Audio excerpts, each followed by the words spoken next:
আপনি ঘরে বসে আছেন, সামনে শুধু একটা ল্যাপটপ বা মোবাইল, আর সেখান থেকেই আপনি পৃথিবীর সবচেয়ে বড় অর্থনৈতিক বাজারে অংশ নিচ্ছেন। প্রতিদিন যেখানে ট্রিলিয়ন ডলারের লেনদেন হচ্ছে। কেউ বলছে এখান থেকে রাতারাতি লাখপতি হওয়া যায়, আবার কেউ সতর্ক করছে এটা এমন একটা জায়গা যেখানে ভুল করলে সবকিছু হারিয়েও যেতে পারে। তাহলে আসল সত্যটা কি? ফরেক্স ট্রেডিং কি সত্যিই লাভজনক, নাকি এটা শুধু এক ধরনের আকর্ষণীয় বিভ্রম যার পেছনে লুকিয়ে আছে কঠিন বাস্তবতা? এই প্রশ্নের উত্তর খুঁজতে গেলে আমাদের একটু গভীরে যেতে হবে। ফরেক্স ট্রেডিং বা ফরেন এক্সচেঞ্জ ট্রেডিং মূলত এক দেশের মুদ্রা আরেক দেশের মুদ্রার সাথে বিনিময় করা। ধরুন আপনি ইউরো কিনলেন, কারণ আপনি মনে করছেন এর দাম বাড়বে। পরে যখন দাম বাড়ল তখন বিক্রি করে দিলেন। এই পার্থক্যটাই আপনার লাভ। কিন্তু এখানে একটা গুরুত্বপূর্ণ বিষয় আছে। এই দাম ওঠানামা একদম এলোমেলো না। এর পেছনে থাকে সুদের হার, মুদ্রাস্ফীতি, কেন্দ্রীয় ব্যাংকের নীতি, আন্তর্জাতিক বাণিজ্য, রাজনৈতিক অস্থিরতা, এমনকি যুদ্ধ বা প্রাকৃতিক দুর্যোগ পর্যন্ত। এই মার্কেটটা ২৪ ঘন্টা খোলা থাকে, সপ্তাহে ৫ দিন, কারণ পৃথিবীর বিভিন্ন টাইম জোনে ট্রেডিং চলে। London, new York, Tokyo, Sydney, একটার পর একটা মার্কেট খুলছে আর বন্ধ হচ্ছে। ফলে এটা এমন একটা বাজার যা কখনো থামে না। আর এই নিরবচ্ছিন্ন গতি অনেক নতুন ট্রেডারকে বিভ্রান্ত করে। প্রতিদিন এখানে প্রায় $৭ ট্রিলিয়ন বেশি লেনদেন হয়, যা এটাকে পৃথিবীর সবচেয়ে বড় এবং সবচেয়ে লিকুইড মার্কেটে পরিণত করেছে। লিকুইড মানে আপনি খুব সহজে কিনতে বেচতে পারবেন, কিন্তু এর মানে এই না যে আপনি সহজে লাভ করবেন। বরং এত বড় মার্কেটে ছোট একজন ট্রেডারের জন্য টিকে থাকা অনেক কঠিন। এখন আসি সবচেয়ে গুরুত্বপূর্ণ বাস্তবতায়। বিভিন্ন আন্তর্জাতিক রিপোর্ট এবং ব্রোকারদের প্রকাশিত ডেটা অনুযায়ী প্রায় ৭০ থেকে ৯০% রিটেল ট্রেডার দীর্ঘমেয়াদে লস করে। এই সংখ্যাটা অনেকেই এড়িয়ে যায়, কারণ সোশ্যাল মিডিয়ায় আমরা শুধু সাফল্যের গল্প দেখি, ব্যর্থতার গল্পগুলো সামনে আসে না। কেন এত মানুষ লস করে? প্রথম কারণ ভুল ধারণা। অনেকেই মনে করে ফরেক্স মানে দ্রুত ধনী হওয়ার শর্টকাট, কিন্তু বাস্তবে এটা একটি স্কিল বেসড পেশা, যেখানে আপনাকে বছরের পর বছর সময় দিয়ে শিখতে হয়। এখানে কোনো ম্যাজিক স্ট্র্যাটেজি নেই, কোনো গোপন ফর্মুলা নেই। দ্বিতীয় কারণ লিভারেজ। ফরেক্স মার্কেটের সবচেয়ে আকর্ষণীয় বিষয়গুলির একটি হল লিভারেজ, যেখানে আপনি ছোট পুঁজিতে বড় ট্রেড করতে পারেন। ধরুন আপনার কাছে $১০০ আছে, কিন্তু আপনি $১০,০০০ পজিশন নিতে পারছেন। এটা যেমন লাভ বাড়াতে পারে, তেমনি ক্ষতিও একই গতিতে বাড়ায়। অনেক নতুন ট্রেডার এই লিভারেজের ফাঁদে পড়ে একদিনেই তাদের অ্যাকাউন্ট শেষ করে ফেলে। তৃতীয় কারণ ট্রেডিং সাইকোলজি। এটা সবচেয়ে কম আলোচিত কিন্তু সবচেয়ে গুরুত্বপূর্ণ বিষয়। মার্কেট কখনোই আপনার বিরুদ্ধে না, কিন্তু আপনার নিজের মন অনেক সময় আপনার বিরুদ্ধে কাজ করে। যখন লাভ হয় আপনি অতিরিক্ত আত্মবিশ্বাসী হয়ে যান, যখন লস হয় তখন ভয় আর হতাশা আপনাকে ভুল সিদ্ধান্ত নিতে বাধ্য করে। এই আবেগ নিয়ন্ত্রণ করতে না পারলে যত ভালো স্ট্র্যাটেজি থাকুক, লাভ করা কঠিন।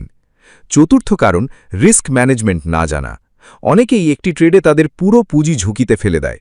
পেশাদার ট্রেডাররা কখনোই একটি ট্রেডে 1% বা 2%-এর বেশি ঝুঁকি নেয় না, কারণ তারা জানে টিকে থাকাই আসল খেলা। আপনি যদি বেঁচে থাকেন তাহলে সুযোগ আসবেই। আর একটা গুরুত্বপূর্ণ বিষয় হল মার্কেট অ্যানালিসিস। ফরেক্সে মূলত 2 ধরনের বিশ্লেষণ করা হয়, ফান্ডামেন্টাল এবং টেকনিক্যাল।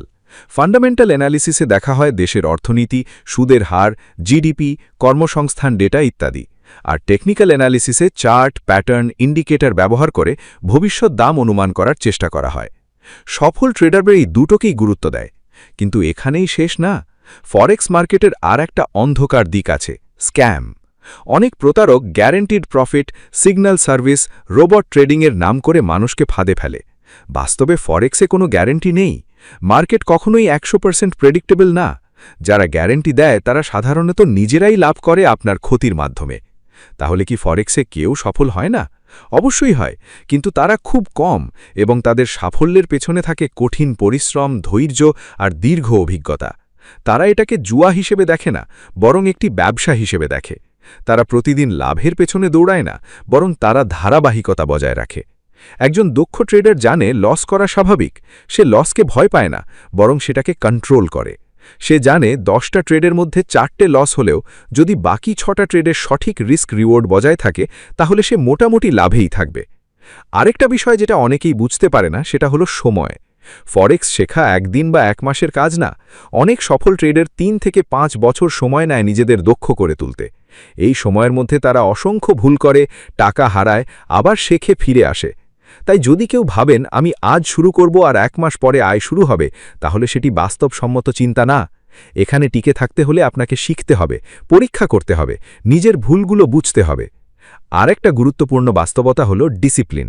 আপনি যদি নিজের প্ল্যান মেনে না চলেন, তাহলে কোনো স্ট্র্যাটেজিই আপনাকে বাঁচাতে পারবে না। অনেক সময় ট্রেডাররা নিজের নিয়ম ভেঙে ফেলে, অতিরিক্ত ট্রেড করে বা লস রিকভার করার জন্য ঝুঁকি বাড়ায়। এটাই সবচেয়ে বড় ভুল। তাহলে প্রশ্নটা আবার সামনে আসে, ফরেক্স ট্রেডিং কি সত্যিই লাভজনক? উত্তরটা নির্ভর করে পুরোপুরি আপনার উপর। আপনি যদি এটাকে দ্রুত টাকা বানানোর মাধ্যম মনে করেন, তাহলে এটা আপনার জন্য ক্ষতিকর হতে পারে। কিন্তু যদি আপনি এটাকে একটি দীর্ঘমেয়াদী দক্ষতা হিসেবে নেন, সময় দেন, নিয়ম মেনে চলেন, তাহলে এটি হতে পারে একটি সম্ভাবনাময় আয়ের পথ। শেষ পর্যন্ত ফরেক্স ট্রেডিং আসলে একটি আয়না। এটি আপনার জ্ঞান, ধৈর্য, মানসিকতা সবকিছুকে প্রতিফলিত করে। আপনি যদি প্রস্তুত না থাকেন, এটি আপনাকে কঠিনভাবে শিখিয়ে দেবে। আর যদি আপনি প্রস্তুত থাকেন, শিখতে আগ্রহী হন, নিজের সীমাবদ্ধতা বুঝতে পারেন, তাহলে এই একই মার্কেট আপনাকে এমন এক স্বাধীনতার সুযোগ দিতে পারে যা অনেক পেশায় পাওয়া যায় না। তাই আজ ডিসিশন নেওয়ার আগে নিজের কাছে সৎভাবে একটা প্রশ্ন করুন। আপনি কি সত্যি সময় দিতে প্রস্তুত, শিখতে প্রস্তুত, বারবার ব্যর্থ হয়ে আবার উঠে দাঁড়াতে প্রস্তুত, নাকি আপনি শুধু দ্রুত লাভের গল্প শুনে আকৃষ্ট হয়েছেন? কারণ এই একটাই প্রশ্ন নির্ধারণ করবে আপনার ভবিষ্যৎ। আপনি কি এই বিশাল মার্কেটের অল্প কয়েকজন সফল মানুষের একজন হবেন, নাকি সেই অসংখ্য মানুষের দলে হারিয়ে যাবেন যারা স্বপ্ন নিয়ে এসেছিল কিন্তু বাস্তবতার কাছে হেরে গেছে? আর এই কারণেই ফরেক্স ট্রেডিং আজও রহস্যভরা এক জগৎ, যেখানে সুযোগ আর ঝুঁকি পাশাপাশি চলে, আর প্রতিটি সিদ্ধান্ত আপনার ভবিষ্যৎকে একটু একটু করে গড়ে তোলে অথবা ভেঙে দেয়।